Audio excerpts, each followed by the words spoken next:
नमस्कार मंडळी.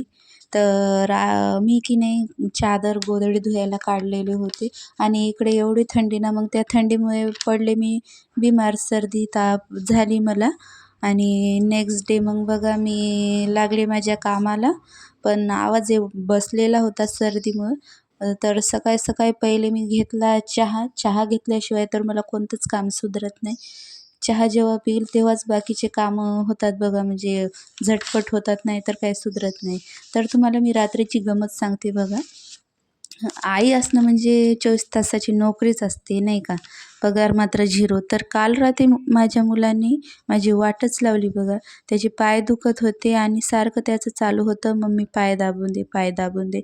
तर इकडे पाय दाब, तिकडे पाय दाब. पण झोपेमध्ये मला पण काय कळत नव्हतं की मी कुठे दाबत होती त्याचा पाय आणि कुठे नाही. आणि सकाळी सकाळी डोळे उघडले पण मेंदू काय रिस्टार्ट झालेला नव्हता. आज बनवायची होती बोंबल्याची भाजी. भाजी बनवायला सुरुवात केली की घरभर असा वाद झाला की शेजारची मावशी पण म्हणत होती, "काय दीपाली, आज भारीच बनवले वाटते." तर मी म्हणली, "हो." तर आमच्या इकडे याला म्हणतात बोंबल्याची भाजी. तुमच्या इकडे काय म्हणतात कमेंट करून नक्कीच सांगा. तर सर्दीमुळे माझा आवाज एवढा बसला होता ना, तर बिलकुल आवाज निघत नव्हता.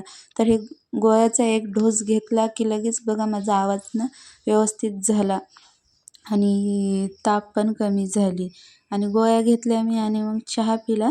आणि बाय बाय गाईज, भेटू नेक्स्ट ब्लॉगमध्ये.